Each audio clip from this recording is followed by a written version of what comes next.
everybody, I'm Jason, and this is Rapid Fire Comic Reviews. It's gonna be fun.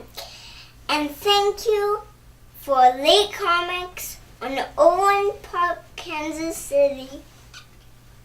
And the first book today is Rocket Raccoon #1.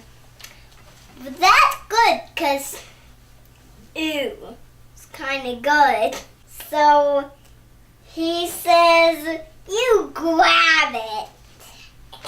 And then he zips his whole self, and then he becomes Rocket Raccoon. Yeah. Jason, what are you doing, kid? Are you reviewing comics? Yeah. You're reviewing are you doing my show for me? Are you doing rapid fire comic reviews? Yeah. 'Cause it seemed a little more to me like molasses comic book synopsis.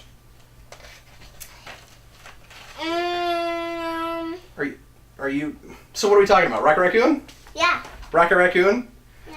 Okay, well, I mean, since the camera is rolling, and we're here, you wanna stick around? Mm-hmm. You wanna help me review the comics? Yeah. All right. Well, I'm sorry, I'm gonna have to take over here, but it's my show, and we can't do a panel for panel review of Rocket Raccoon because some of these folks haven't read it yet, and they're not gonna want to know everything that happens. You've already given them major spoilers. Man, kid. Now I have to do it, I guess. All right. So, Rocket Raccoon #1. What did you think of this? Yeah. Was this pretty good? Yeah. Okay, so this was the much anticipated Rocket Raccoon #1 by Scotty Young, and Scotty Young I've not read a whole lot of. I know him more for his variant covers. There's always a bunch of variant covers. It seems like people at the store are always looking for Scotty Young variants. People love his artwork, and I think his art is perfect for this book. It's incredibly cartoony. It's really expressive. It's really. It's got that really quirky kind of aesthetic that you'd want for a book like this. I tend to always relate books like this to like Hitchhiker's Guide to the Galaxy and stuff like that, but it's kind of the tone that it has. And it reminds me a little bit, it's almost like a more edgy Silver Surfer, like it's got more bite to it, but it's got some of the kind of quirky sensibilities of that book, and we're doing a lot of that kind of space stuff right now. So it was no surprise to me that Rocket Raccoon was getting his own monthly, and who knows how long this is going to go with the new movie coming out in August, and of course everything seems to be kind of Guardians right now, and I was not like super stoked about this, but I read it and it's hilarious. Basically, Rocket Raccoon gets framed for some murders by another raccoon. Oh man, Jason, there's another raccoon. Yeah. And Rocket seems to think that he is one of, if not the last of his kind, and he mentions that. And it turns out that there's this other raccoon, and so we're gonna. It looks like probably learn about kind of where he comes from and more about the lineage and background of Rocket Raccoon, which is really cool. And I like how it throws us right in the middle of this big crazy action chase thing in order to do that. Like I said, it's hilarious, really silly. It's kind of a it's kind of a lighter Lobo sort of read. And anyway, I really enjoyed it. Jason, what do you think of this one? Yeah. Yeah, did you read it? Did you look through it? Yeah, I just have to look for that other raccoon. Oh, you're looking for the other raccoon? Yeah. Here, I'll show you. The other raccoon, he is right here. There he is. There's the other raccoon. Is that him? No, that's Rocket. That's the other raccoon. Oh. But anyway, this is not really for kids. I mean, I'll let Jason kind of flip through it real quick, but it's certainly not like an all-ages book. Like I said, it's a little bit edgier than that. It's a little punchy than that, but like I said, it's like a tamer Lobo.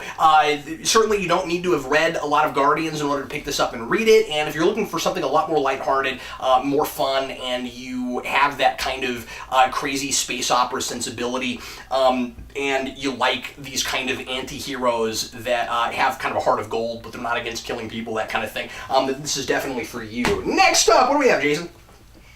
Daredevil World Warrior. Yeah, Daredevil Road Warrior. This is Daredevil .1. This is, of course, by Mark Waid with art by Peter Krause. And this is a $5 comic. This collects all of the digital stuff that was done between the last Daredevil book and the renumbering. And this is Daredevil, of course, between New York and San Francisco. And so this has been out for a while, and Superhero Enthusiast reviewed it as it was coming out in digital, but I thought I would mention it here briefly now that it's in print. This is certainly skippable if you are reading Daredevil. If you were wondering, well, does this give us any more stuff about what was going on with Foggy Nelson and things like that? No, it really doesn't, and it's not incredibly necessary, but it is a fantastic standalone story. So if you are not reading Daredevil and you, again, have been kind of wondering about Waid, or you just want a really good standalone one-and-done story, this is definitely a good one. There's a great mystery here. Matt is on a train on his way out of New York, and he runs into somebody who doesn't have a heartbeat, and he immediately starts tailing him because that's weird, and he's got to know what's going on there. And comes to find out that the man he is chasing is a character that we've seen in Marvel before, who's a shapeshifter, and I won't give away exactly who he is, but he is a shapeshifter, and Odo. kind of like Odo, yeah, and he turns into Daredevil. And so you get that kind of fun, classic superhero fighting a guy that looks just like him kind of thing. It ends up being a exploration of humanity and what it means to be human, and ends with kind of a different twist than you're used to seeing with that kind of with that kind of sort of AI sort of question. I really liked the atmosphere in this book. Daredevil in the snow is always a really kind of enticing, compelling image to me.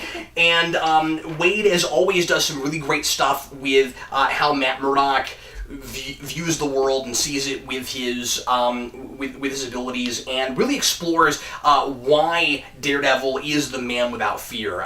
Deals as much with what he can't sense as with what he can sense, and I really like that. There's a lot of stuff about if I could see what I was doing, I would be absolutely terrified. Sticks? Yep, he does have sticks. That's his billy club that he can pull apart, and then it has a cord between it. But anyway, I really loved this, and I've loved all of Waid's Daredevil, but I'm really recommending this, especially for folks that haven't gotten their dose yet of Waid on Daredevil. And then Deadpool vs.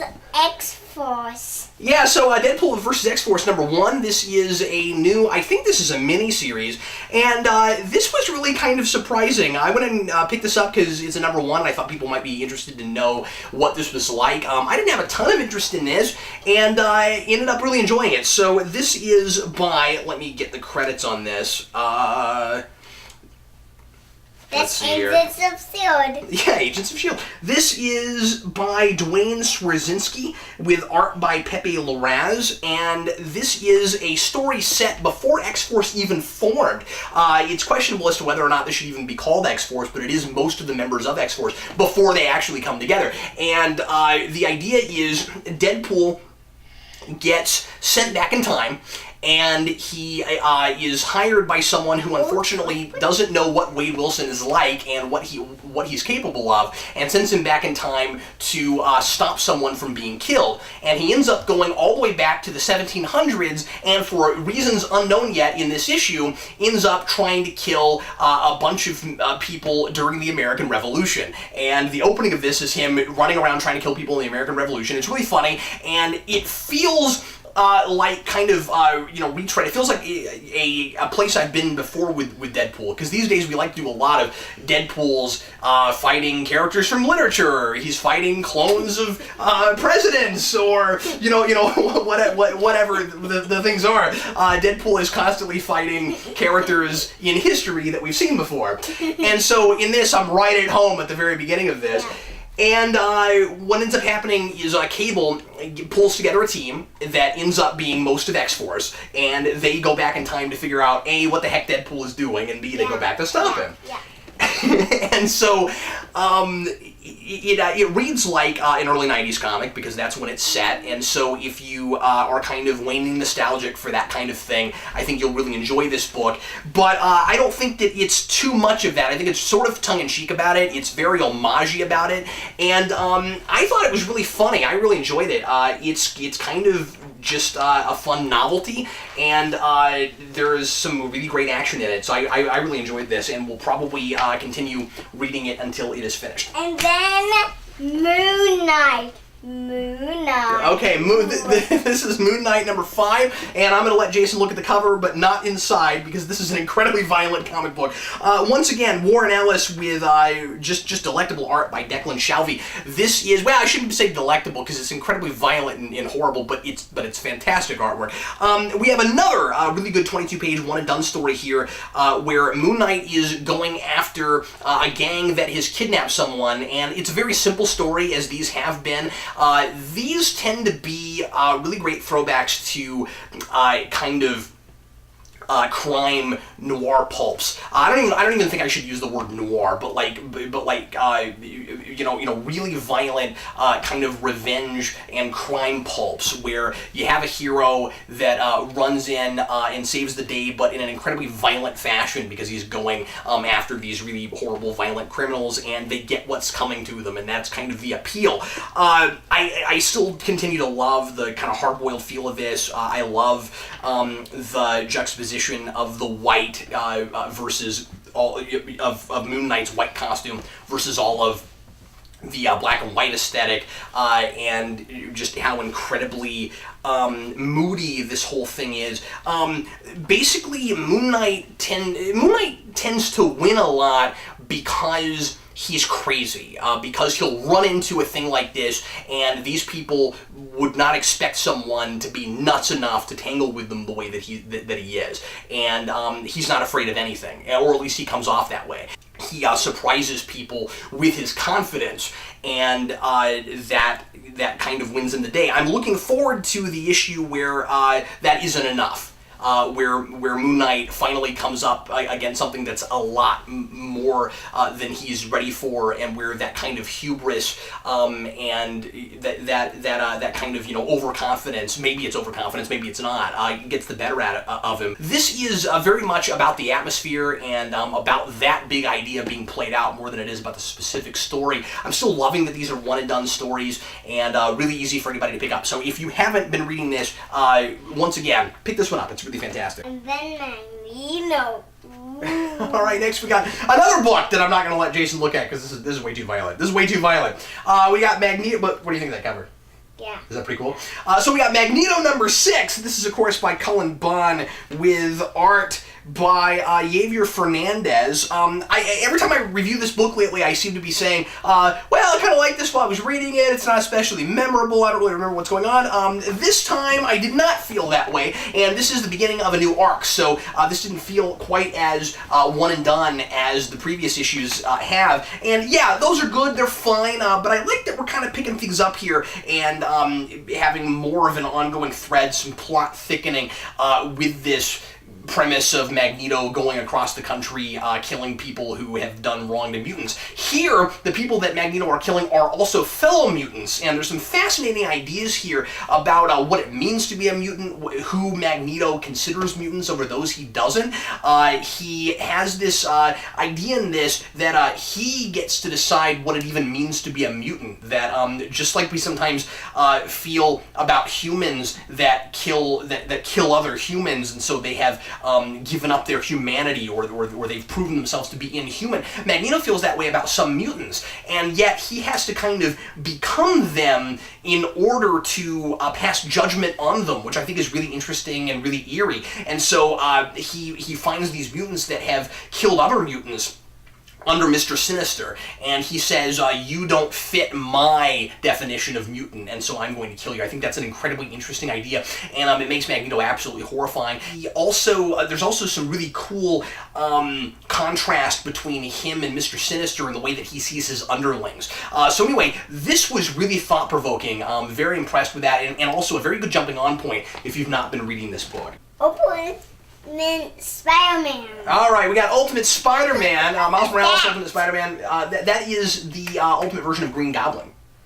Oh. So this is Ultimate Spider-Man number 3 by Brian Michael Bendis with art by David Marquez, and the story is picking up pretty hard here. I'm really impressed. So we are still dealing with this idea that Peter Parker is sort of kind of back from the grave. I thought last issue made it pretty darn clear that he was a clone. And then this issue, it seems to be sort of kind of still up in the air. I'm not sure why. I was a little bit lost there. But we're dealing with the potential return of Norman Osborn, and Miles is worried that Norman Osborn is going to go after Aunt May, so he goes to Aunt May's house and is trying to find Norman Osborn and stop horrible things from happening to Peter Parker's family. The end of this, I was very surprised by. It really took me off guard, and I'm really stoked to see the next one. We also see the return of Maria Hill, who in this universe is a cop and not S.H.I.E.L.D., and S.H.I.E.L.D. has been decimated now, so seeing Maria Hill suddenly show up and be a thing again is kind of fun. And anyway, I really enjoyed this. So maybe not the greatest jumping on point, but the series has only been going for a couple issues, and I do think the beginning of this you can probably read even if you haven't been reading the series before. Thor God of Thunder. Okay, Thor God of Thunder, number 24. Wow, 24. Boy, I can't believe how long this series has already been going.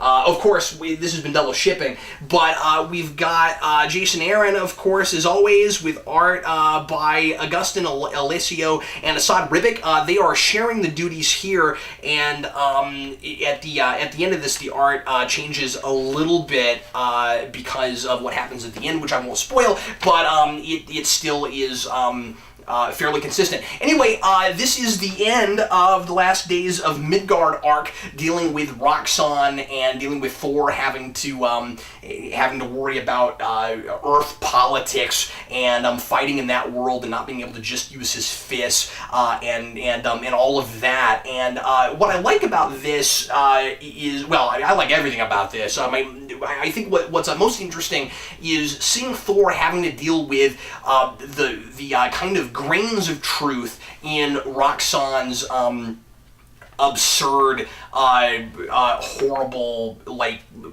ideals of Asgard and the gods are awful and shouldn't be here, and we are. I am better than them, and Roxxon should own everything. And there are some grains of truth in some of the things that he's talking about, which it's always easier to manipulate people when you can see a little bit of truth in what people are saying. Well, Thor recognizes that and realizes the ways in which Asgardia has been a problem for the town that they've been hovering above, because previously in this, that town has now been completely decimated, and they're having to deal with that. They're having to deal with how much of that is their fault. And what happened, I won't give it away, but what happens at the end of this is a pretty major turning point for Thor and really the whole Marvel Universe. And this ends up being a lot more important than I might have thought that it was going to be for the Marvel Universe at large.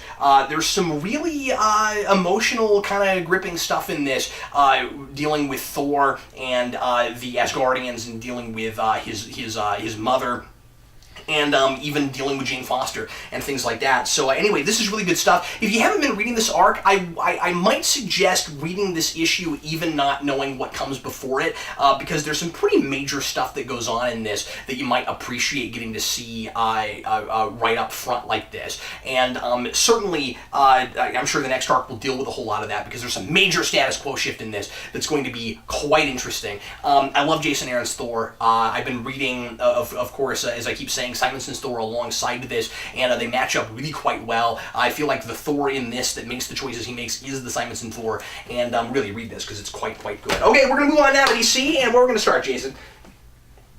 Superman Unchained. All right, Superman Unchained. Way to read that. Wow, the Unchained is all messed up there. I'm very impressed. All right, Superman Unchained number 7. This is by Scott Snyder with fantastic art by Jim Lee. So, I don't have a lot to say about this one because this kind of caught me off guard. I kind of forgot that we were still doing this book, and then even when it inevitably came back, I didn't even know if this was going to be the last issue or if it was going to continue going. This one's on a cliffhanger, so I guess we're still going with this book. I kind of feel like I need to go back and read the other issues because it's been so long since we've had one of these. I'm kind of out of sync with it. I need to reread everything that came up to this. I'm not in the emotionally invested place I was before. This is all spectacle. There's some, I mean, not to say that there's no story stuff, but this is one big, huge, giant fight for the most part between Superman and the United States military. He's going up against General Lane, but he's also having to deal with Wraith, and finally we're starting to get the big showdown with them. The big showdown between them that we've been expecting, and that's kind of what the big cliffhanger is at the end of this. Is we're about to get a really big fight between them, probably. This feels, at this point, almost as much of a Trinity book as it does a Superman book. Wonder Woman is still a big figure. Batman is a major figure. We've got a huge, crazy fight in the Batcave. Batman throwing like every Batmobile he has up against. I think he's fighting Wraith. It's nuts. It's crazy. So this was a lot of fun to read for the art, if nothing else. And like I said, it's mostly spectacle. I really enjoyed it. Of course, I wouldn't suggest getting this without reading the rest of it. Superman Action Comics. All right, Action Comics number 33. Weird cover, and I don't know if this was like, I don't know, I took one look at this and thought maybe it was supposed to be like a variant cover or something, but this was like the whole stack at the comic shop. This was the cover this week, and the reason I say it's strange is because A, this book has nothing to do with Batman, and it seems like it's just a 75th anniversary Batman cover, but it's not like all the other books this week had that, so I don't know what that's about. But B, it doesn't have the heading for Superman Doomed, even though this is a part of Superman Doomed. We are on to now Super Doom Chapter 1, which is called Unbound. And if you have been trying to read these but you didn't put them all in your pools, you might miss this one because it doesn't have that heading on the top. I don't know, bad move. I don't like that. Anyway, so Superman is continuing to turn more and more into Doomsday. He's thrown himself into space in order to save the world from Doomsday's wrath, and he's trying to go, and also because the Earth has been irradiated with kryptonite, and if he stays there, the Superman part goes away and the Doomsday part it becomes more prominent, and so Doomsday is going to destroy the Earth more readily now that it's been completely consumed by kryptonite. He runs into Supergirl in this, who is oddly written by Greg Pak. I didn't feel like he had really the right voice for her compared to the way she's been written in the Supergirl and the Red Lantern's book recently. She's all smiles in this. It's really strange. It was kind of disconcerting for me. She was just constantly smiling, and that just didn't really seem like her. I kind of wondered what that was about. She seemed a little bit out of character all the way through this. And anyway, he's still dealing with this kind of identity crisis thing with Doomsday and with kind of becoming Doomsday. They're kind of still arguing with each other, and he's trying to keep Doomsday from destroying a whole civilization. You get to the end of this, and there is a major character reveal with somebody who was really big for Death of Superman. So it looks like we really are trying to make this kind of Death of Superman again, or at least use a lot of those characters to kind of play on that nostalgia. And I won't give away who it is, but you will not be super surprised if you A, have been reading Supergirl, and B, are a fan of Death of Superman. Once again, this is in the middle of this kind of event that's been running through these books, so I don't know if this is the best place to jump on. It is the start of a new chapter of this thing, and I do feel like if you read this, there's enough recap, you'd probably be okay. But anyway, so that's Action 33. What's next, Jason? Batman Eternal. Batman Eternal number 13. The plot is really thickening here. I really enjoyed this one, actually. This is James Tynion IV with art by Ray Fox and probably some other folks. Yeah, John Layman, Tim Seeley. So, oh no, actually, I'm sorry. The art this time is Michael Janin and Guillermo Ortega. So anyway, this kind of opens up with Gordon talking to his son James, who is trying to get him to agree to let him, or to break him out of prison, and is trying to show him all of his faults with the way he's been running things, and with the way he's been trusting other cops and things like that. He says that I am the way I am because a part of me is in you, Dad, and you need to take that part of that kind of darker part that's in you and use use it now. And I think all of that kind of mind freak stuff is kind of interesting. Finally, the stuff that's been going on with the media, with Lois, but also with Vicky Vale, is kind of making a little bit more sense than I thought it did before, and is factoring more into the story in interesting ways. I really like that. But the best thing about this issue is this new cop, Jason Bard, not you, but Jason Bard, who is finding ways to help Batman while pretending to hunt Batman, and I'm really impressed with that. I really love how much of a go-getter he is in this, and he is absolutely the most sympathetic character right now. I'm really impressed with him. So yeah, I liked this issue as much as I have any of these so far, and am definitely looking forward to seeing where it goes after this. I feel like this does follow last issue a lot better than these have been following each other. Pretty impressed with this one overall, quite solid.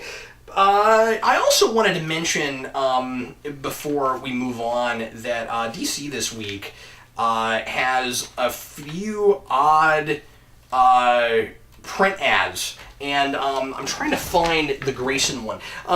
So one of these... Yeah, okay, so you think you know Nightwing, you don't know Dick? Yeah, classy, DC. Really. That's really classy. Like, look, I just had to say that in front of my 4-year-old. I mean, really, that's... all right, anyway, I'm not going to say any more about that. I'm not impressed. That is not classy. And the other one that I think is absolutely hysterical is there is a print ad in here. Where is it?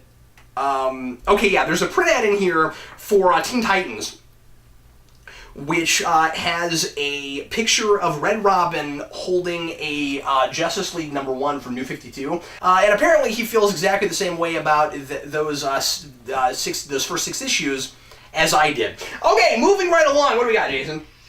Batman 66 meets the Green Hornet. Yeah, so Batman 66 Green Hornet. I was not super impressed with the first issue of this. I thought that it was fun. I thought that Kevin Smith and Ralph Garman had the right voices for those characters, but I thought it was a little bit slow going. It was a little bit more wordy even than this stuff I think has to be, and I kind of wish that it just started in this place, really.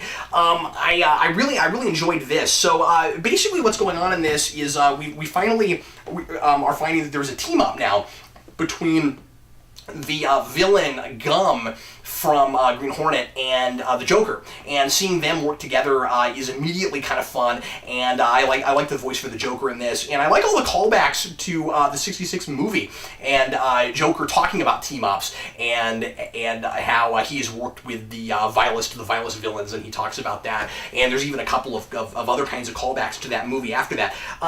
Green Hornet is having to continue making Batman and Robin think that he's a criminal in the midst of all this, and it's kind of fun seeing them deceiving Batman and Robin, and then how that kind of affects their crime fighting and hurts them toward the end of this. And I imagine here pretty soon they're going to have to show Batman and Robin that they really are crime fighters because of the mess they get into at the end of this. There is a death trap at the end of this that they haven't come back from yet, which is really fantastic, and it's a very classic death trap. I love the writing in this. I love all the alliteration. Oh my goodness, so much alliteration. It's really funny. It's really clever. And yeah, this is great. So I'm a lot more positive about this than I was the first one. I didn't get to review the first one because of the week that it came out. But if you haven't been reading this and you love Batman 66 and you were kind of unsure about it, I would almost say start at 2. Not that 1 is bad or anything. I'd probably like 1 more than I did before I read this, but yeah, this is great. This is really funny, and I really enjoyed it. And the art is just magnificent. All right, Jason, what's next? Green Arrow. All right, so we got What's that? Broken. Broken. Yeah, it looks kind of weird.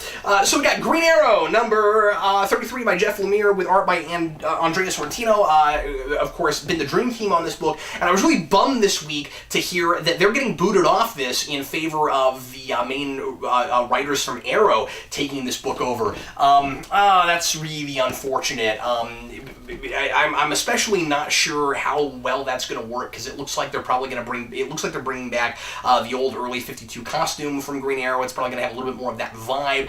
I'm not really looking forward to that. It doesn't mean that it's going to be bad. It's just I kind of wish that they weren't writing both of these things at the same time. I had my reservations. Well, more than reservations. I didn't like a lot of things about the way the last season of Arrow ended, and I think that they have they got not great at keeping track of all their continuity. I'm a little bit worried of them having to keep track of that, and Flash and this being a separate Green Arrow continuity.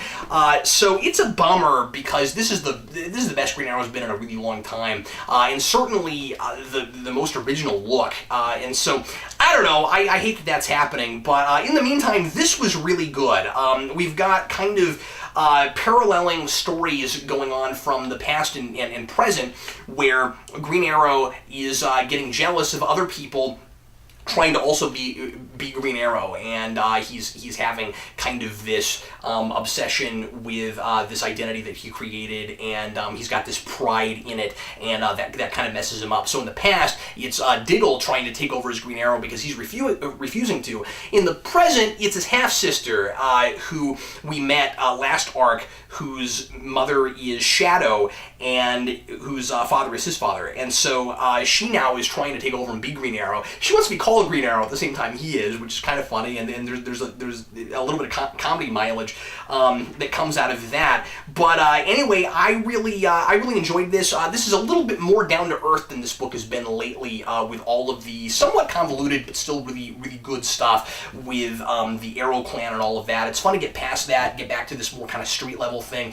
and if only this was going to go longer than it is. Dexter's Laboratory. Okay, moving on to IDW. We got the end of the Dexter's Laboratory miniseries. This is number 4 of 4. I don't know if this is going to continue like the Powerpuff Girls one did. I kind of hope so, because I think Friedolfs has a great voice for these characters. It's very funny. It feels just like that show. It's really authentic and true to form. And this is a little touching. Dexter really comes to appreciate his sister in this as he tries to figure out how to get out of her crazy dimension that he threw her into. And we learn a very surprising character trait about Dexter, and this kind of in a very humorous and cartoony way kind of complicates the relationship between them and gives us a more solid reason for why he dislikes his sister so much, and it has a lot to do with jealousy, and I think that's really funny. So anyway, I'm not going to say anything else about this. Obviously, if you haven't been reading this, you should go back to the beginning of it or wait for trade, but really funny, and really great artwork. Looks just like that show used to. What else we got, Jason?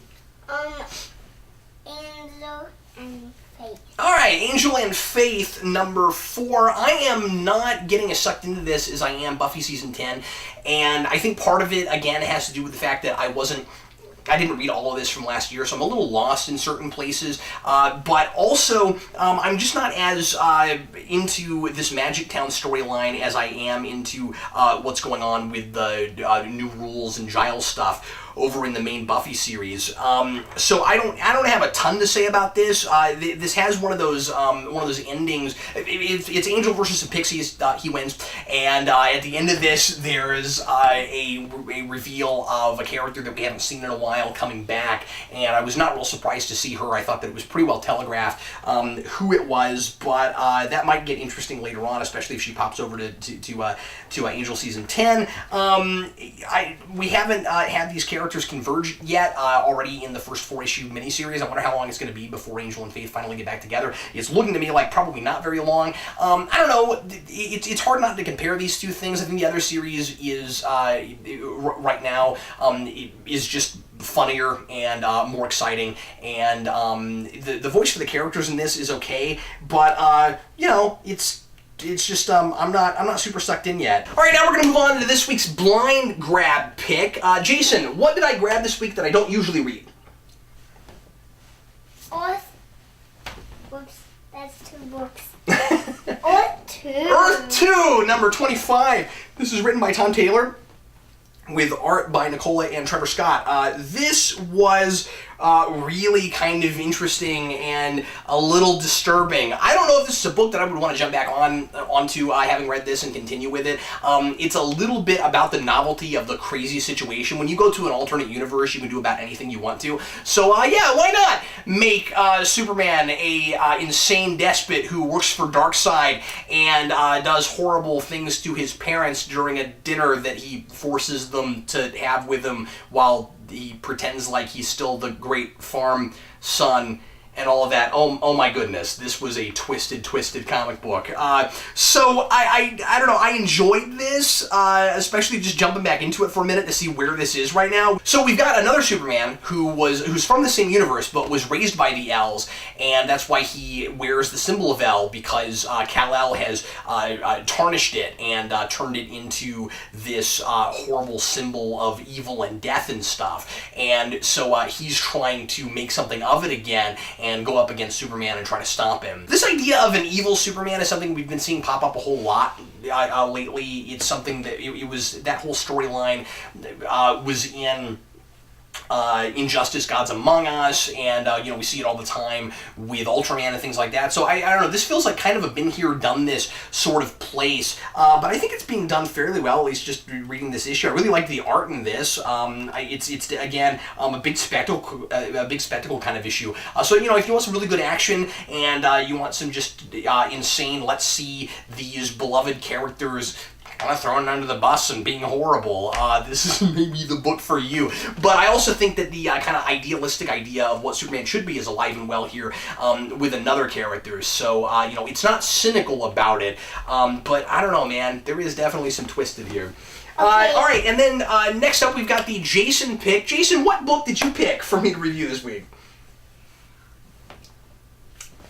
Robocop. Did you pick Robocop? Yeah. Okay, now this is another book that I wouldn't let Jason actually read, but because it's a little violent. But he did pick this out. You like Robocop? Yeah. Jason, now, again, for the record, I've not let Jason sit down and watch Robocop, because, again, it's a little too rough for his age. But every time he sees Robocop things, he's like, Robocop. So, anyway, so this is the first issue of Boom's Robocop by Joshua William, with art by Carlos Magno. And this feels like a direct sequel of the original Robocop film. I was kind of impressed with this. It's maybe bordering on having an anti-gun message, or at least it's dealing a lot with questions of gun control. And I think that could get really preachy. But we'll see. It's not yet. It's just clearly setting that up. Oh, this is going to be a gun control book. Oh, okay. But we'll see where that goes. I don't want to get too down on that yet until I've read the rest of it. The atmosphere of it is very original Robocop. It is homaging that really hard. I like the art a lot. I think that it's got very much that same kind of gritty feel, and it's trying to be that kind of social commentary, that kind of social satire. It's going back to all of the same kind of character moments for Robocop. So I mean, he spins his gun around. He does all that same sort of stuff. But I thought it was weird to see all three of them of those motifs in the very first issue of this. But I also like that people are commenting on it and saying, "See, he's not like some of the bad guys. See, he's not just a robot. They've left some of the humanity in him, and maybe we can use that to our advantage and take it, kind of expose that." And so I was. So that could get interesting as this goes along. Ultimately, I think I liked this, and if you saw the original Robocop, and especially if you're like me and you haven't really dabbled with the sequels and that kind of stuff, and you've really only just seen the original. I mean, I've seen the remake, but as far as Robocop goes, this is not a bad place to continue after that movie, I don't think. And I thought that he had a pretty good voice for Robocop, and I thought he had a pretty good voice for his partner, and it's kind of nice to see them together and directly after Robocop, and kind of working in a really similar sort of status quo. So yeah, this is not bad. This is quite good. Our last book today, we're going to deal with another back issue, something that I just picked out to gap fill from the store this week. And what is it, Jason? The Spectacular Spider-Man. This is Spectacular Spider-Man number 194. This is one that I just didn't happen to have in my collection that I went and had picked up this week. This is the Death of Vermin Part 1. This was published... Those are eyes. Those are eyes. This was published in 1992. We got a bad guy in this named Vermin, who is basically a human that Baron Zemo, of all people, kind of transformed and put this monster in him, and he's sort of werewolf morphe. So whenever there's a full moon, he turns into this thing called, I think it's a full moon, he turns into this thing called Vermin, and Vermin is sort of a personification of his dark side, and it's all of those things turned into a monster that he transforms into, and he's trying to find a way to get rid of that. So there's, your kind of classic monster movie questions of, what lurks beneath the kind of the goodness of men, what's underneath our skin that you can't see, and all of that kind of stuff. Meanwhile, Spider-Man is looking around for this guy, trying to stop him, and he's just got kind of these premonitions that this guy is out there somewhere, but he can't find him, and so he's getting paranoid about it. Who is this guy hurting while I'm not around, and am I responsible for that? That classic Spider-Man stuff.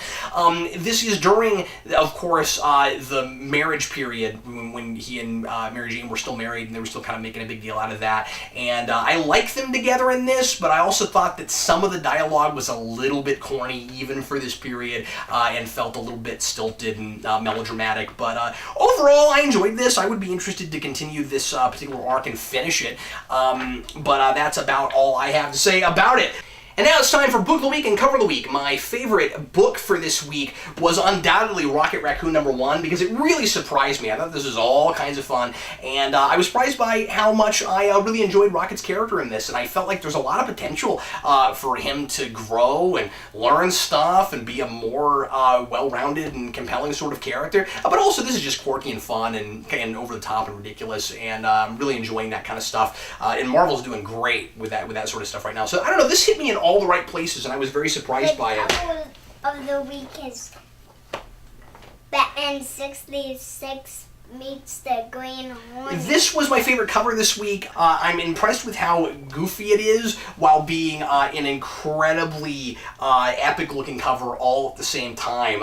It's Batman and Robin and Green Arrow and Kato all stuck in gum. And at first glance, I looked at this and just went, wow, that is a breathtaking cover. I didn't even realize the absurdity of it until I looked closer, which I thought was kind of impressive. And then off in the background, you've got the Bat Cop there. I just love everything about this. It really harkens back to a lot of film serials, and I thought that was really cool. Everybody, thanks as always for watching. We sure appreciate it. I want to say thanks to Elite Comics in Overland Park, Kansas for helping me out with the show, and if you're ever in the Kansas City area, you should check them out. They're absolutely fantastic. Jason, well, you took my show over, and luckily we got through it, but did you have a good time?